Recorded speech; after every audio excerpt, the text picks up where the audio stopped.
The first automated paycheck transfer on this channel's test account hit a wall 3 weeks in. The transfer amount was set too high. A quarterly insurance bill got forgotten. The account overdrafted 3 days before the next deposit. 9 p.m. outside a Walgreens, staring at a declined transaction on a screen that said, insufficient funds. That was the lesson that shaped everything after. Automation without a formula is just a faster way to run out of money. Today, the formula that came out of that mistake. It takes 30 minutes to set up, and once it's running, it replaces every financial decision between paychecks. Yesterday, we built the pyramid, the order, where the money goes and why. Today is the wiring. I'm Warren, and this is the part where the architecture stops being a concept and becomes a machine that runs whether anyone is paying attention or not. In a one-bedroom apartment in Atlanta on the second floor of a building off Peachtree, a dental hygienist named Nina was getting paid every other Friday. Take home, about $1,300 per check. By Monday, roughly half of it was already spoken for. Rent had auto-drafted. The phone bill cleared, gas was on the credit card. By Wednesday, the balance in her Wells Fargo checking account would hover around $300. By the following Thursday, the day before the next paycheck, it was often under $100. She described the cycle like this. The money arrives, the money leaves, and somewhere in between she tries to grab a piece of it for savings. Most months, there's nothing left to grab. That description could have come from any of the people in this series. The compliance officer in Chicago, Marcus in Dallas, Ray in Columbus. The language is always the same. Something about the money moving too fast, about the gap between intention and execution, about the feeling that earning more wouldn't actually solve it because the system would just absorb the increase. And they're right. Without a mechanism, more income just means more spending. The payday routine is the mechanism. The behavioral economist who studied this called it the last dollar problem.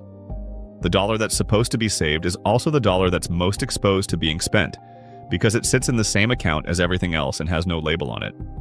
The solution isn't better budgeting. It's separation at the source.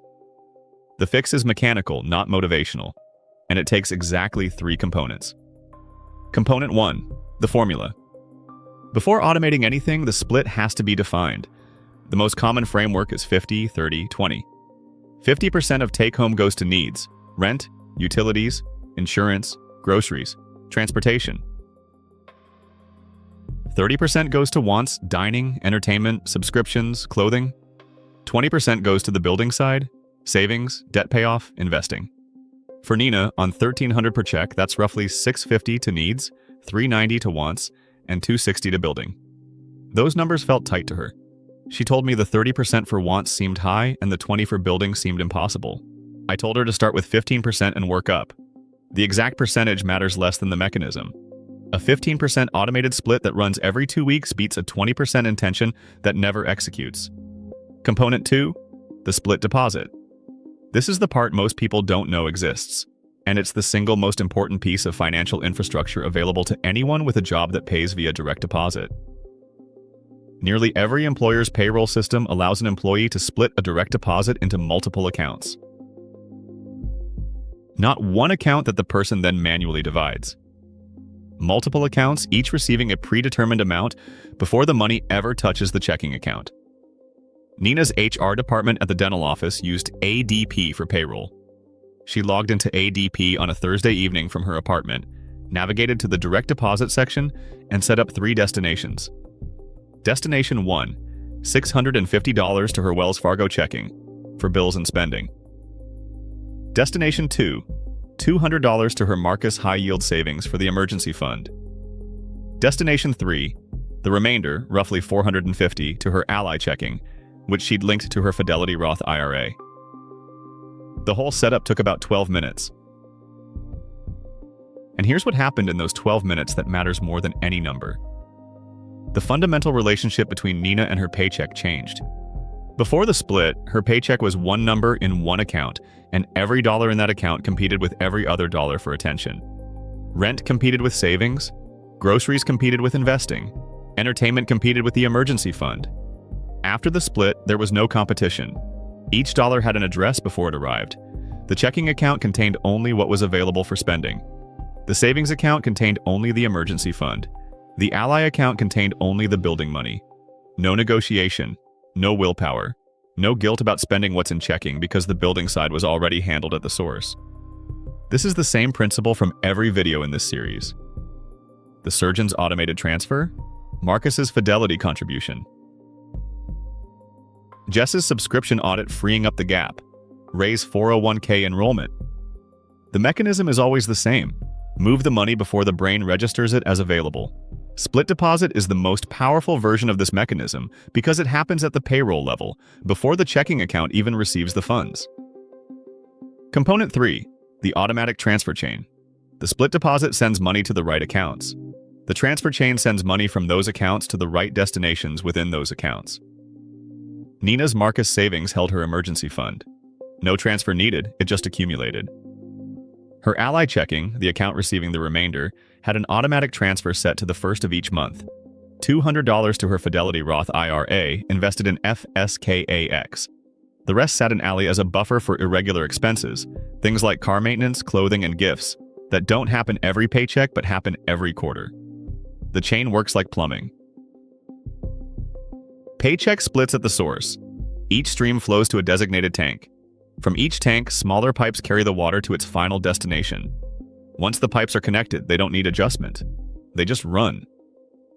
The only time Nina touches the system is the 90-day check-in, which I'll get to in a minute. Here's what the first month looked like for Nina. Paycheck 1 arrived on a Friday. $650 went to Wells Fargo. $200 went to Marcus. The remainder went to Ally. She checked her Wells Fargo balance on Saturday morning while making coffee in her kitchen, standing at the counter, phone in one hand, mug in the other. $650, not $1,300. For a moment, she said, it felt like something had gone wrong, like money was missing. Then she remembered, it's not missing. It's not. It's somewhere else. Somewhere she built. That cognitive adjustment, the brain accepting a lower checking balance as normal, took about 2 weeks. By the second paycheck, the number felt right. By the third, she'd stopped checking the other accounts compulsively and started trusting that the system was running in the background. The urge to check faded the same way the urge to manually pay a bill fades once autopay is set up. The brain lets go of the task once it trusts the system to handle it. That trust doesn't come from willpower. It comes from repetition. 2 or 3 cycles of watching the money arrive in the right places, untouched, automatically, and the brain stops worrying about it. But here's the part of Nina's story that makes it real, not just clean. Month 2. She got a flat tire. The repair cost $180. She pulled the money from her Ally buffer and paid it. No credit card, no overdraft, no panic. 2 months earlier, that same flat tire would have gone on a Capital One card at 22% interest and sat there, compounding for months. This time it came from a designated account and disappeared without disrupting anything else. She said the feeling wasn't excitement, it was absence. The absence of the panic she used to feel when something unexpected cost money. If you've ever sat in a repair shop doing mental arithmetic on whether the fix will overdraft the account, you know what that panic feels like. And you know what its absence would be worth. Month 3 was harder. A coworker's birthday dinner cost more than expected. Nina dipped into the Ally buffer and then, the following week, skipped the Roth transfer because the buffer felt too low. She sat on her couch that Sunday evening and felt like the whole thing had fallen apart. Like skipping one transfer meant the system was broken and she'd failed.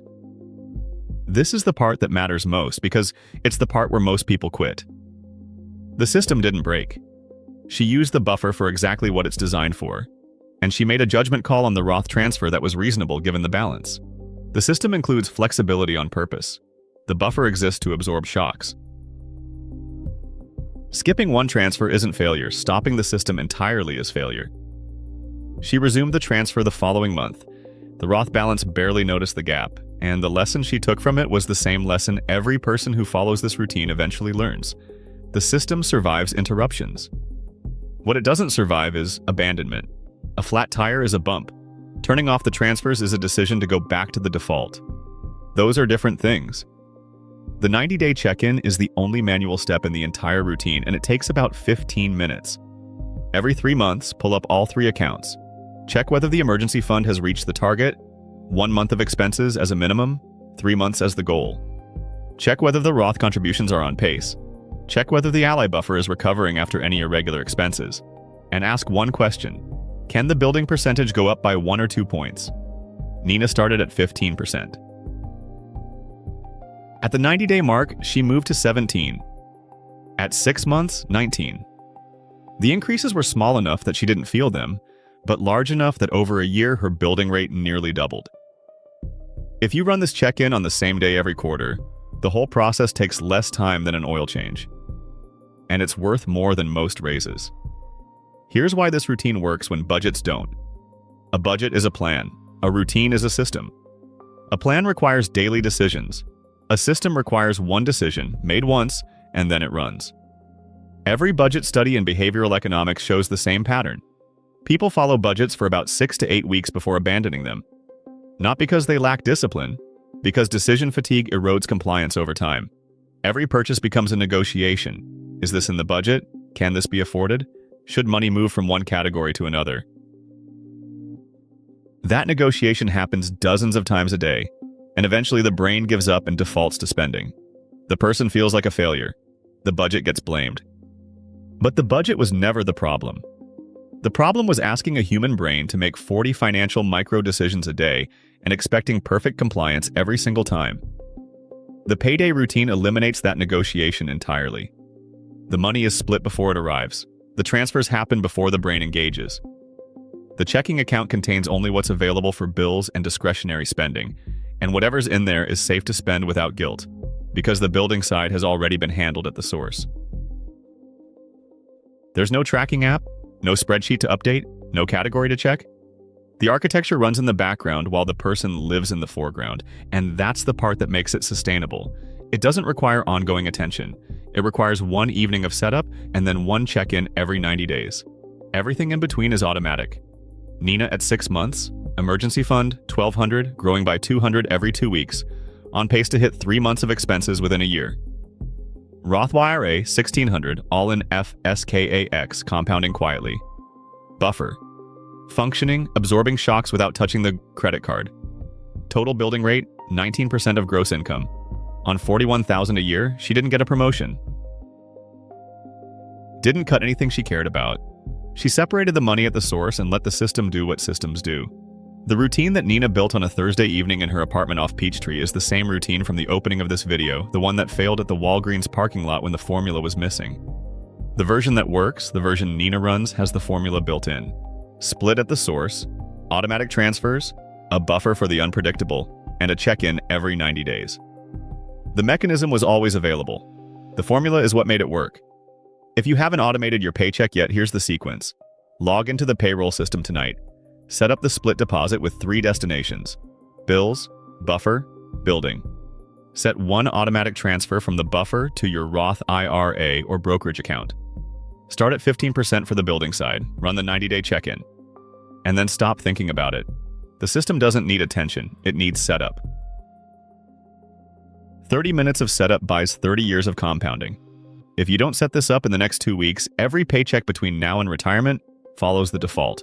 Money arrives, money leaves, nothing stays. That's not a plan. That's a leak with a schedule. And every month on that schedule is a month where the building side got 0, not because there wasn't enough, but because the money had no address. One detail worth circling back to. Nina's system runs on the same architecture that every person in this series built independently. The surgeon, Marcus, Jess, Daniela, Ray. Different incomes, different cities, same mechanism. Automated, invisible, running whether the person feels motivated or not. The routine from today is the final wiring. The pyramid told the money where to go. The routine makes sure it gets there. What comes next is the layer underneath. The rules that hold the whole system together when the unexpected happens and the numbers don't add up. The principles behind the plumbing, that's the next video.